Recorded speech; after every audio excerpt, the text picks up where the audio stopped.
ರಾಜಸ್ಥಾನದ ಕೋಟಾ ಬೂಂದಿ ಗ್ರೀನ್ಫೀಲ್ಡ್ ವಿಮಾನ ನಿಲ್ದಾಣದ ಶಿಲಾನ್ಯಾಸ ಸಮಾರಂಭದಲ್ಲಿ ಪ್ರಧಾನಿ ನರೇಂದ್ರ ಮೋದಿ ವಿಡಿಯೋ ಕಾನ್ಫರೆನ್ಸ್ ಮೂಲಕ ಪಾಲ್ಗೊಂಡು ಸಂದೇಶ ನೀಡಿದರು.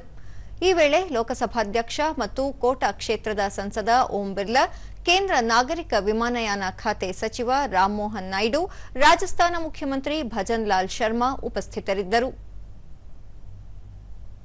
क्षेत्र में अभूतपूर्व प्रगति हुई। पिछले लगभग 12 वर्षों में नागर विमानन क्षेत्र में भी उल्लेखनीय विस्तार हुआ है।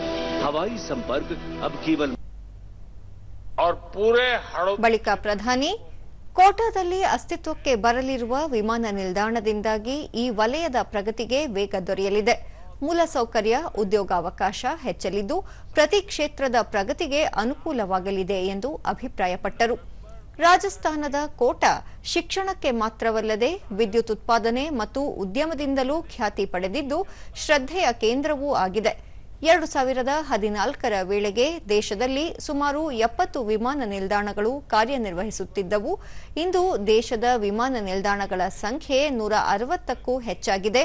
ಪರಿಣಾಮವಾಗಿ ಯುವಜನರಿಗೆ ಉದ್ಯೋಗಾವಕಾಶಗಳು ನಿರ್ಮಾಣವಾಗಿದ್ದು ಪ್ರವಾಸೋದ್ಯಮ ಮತ್ತು ಪ್ರಾದೇಶಿಕ ಅಭಿವೃದ್ಧಿ ಸಾಧ್ಯವಾಗಿದೆ ಎಂದು ತಿಳಿಸಿದರು. ಕೇಂದ್ರ ಮತ್ತು ರಾಜ್ಯ ಸರ್ಕಾರಗಳು ಜೊತೆಗೂಡಿ ಕಾರ್ಯನಿರ್ವಹಿಸಿದಾಗ ಮತ್ತು ಸಂಕಲ್ಪ ಸದೃಢವಾಗಿದ್ದಾಗ ಅಭಿವೃದ್ಧಿಗೆ ಮತ್ತಷ್ಟು ವೇಗ ದೊರೆಯುತ್ತದೆ. ವಿಕಸಿತ ಭಾರತದ ಗುರಿಯನ್ನು ತಲುಪಲು ಸಾಧ್ಯವಾಗುತ್ತದೆ ಎಂದರು. जोधपुर जाकर फ्लाइट पकड़नी पड़ती थी। इसमें काफी समय भी लगता था और असुविधा भी होती थी। अब यह स्थिति बदलने जा रही है। जब यह एयरपोर्ट शुरू होगा तो कोटा समेत आसपास के पूरे इलाका में यात्रा भी आसान होगी और व्यापार भी तेजी से बढ़ेगा। ಲೋಕಸಭಾಧ್ಯಕ್ಷ ಓಂ ಬಿರ್ಲಾ, ಕೋಟಾ ಬೂಂದಿ ಗ್ರೀನ್ಫೀಲ್ಡ್ ವಿಮಾನ ನಿಲ್ದಾಣದಿಂದಾಗಿ ಈ ಭಾಗದಲ್ಲಿ ಪ್ರವಾಸೋದ್ಯಮಕ್ಕೆ ಉತ್ತೇಜನ ದೊರೆಯಲಿದೆ. ಉದ್ಯೋಗಾವಕಾಶಗಳು ಹೆಚ್ಚಲಿದ್ದು ಉದ್ಯಮದ ಸ್ಥಾಪನೆಗೆ ನೆರವಾಗಲಿದೆ. ಸಂಪರ್ಕ ವಲಯದಲ್ಲಾಗುವ ಪ್ರಗತಿಯಿಂದಾಗಿ ಸಂಪೂರ್ಣ ಕ್ಷೇತ್ರದ ಅಭಿವೃದ್ಧಿ ಸಾಧ್ಯ ಎಂದು ಹೇಳಿದರು. हर खेत तक पानी पहुंचेगा और हर गांव तक पीने का पानी पहुंचेगा और इस 2 साल के अंदर इस लक्ष्य से काम किया जा रहा है। हर खेत तक पानी और हर घर तक पानी, जो इस क्षेत्र के सबसे जड़ी आवश्यकता थी, उस आवश्यकताओं को पूरा करने का काम किया है।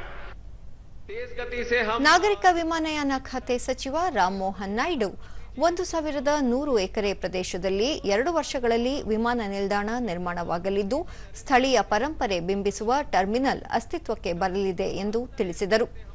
ದೇಶದಲ್ಲಿ ಸರಿಸುಮಾರು 45 ದಿನಗಳಿಗೆ ಒಂದರಂತೆ ವಿಮಾನ ನಿಲ್ದಾಣ ಆರಂಭವಾಗುತ್ತಿದ್ದು ವಿಕಾಸಕ್ಕೆ ಮಹತ್ವದ ಕೊಡುಗೆ ನೀಡುತ್ತಿದೆ ಎಂದರು. 74 से लेके 167 मतलब 2 गुने से भी ज्यादा।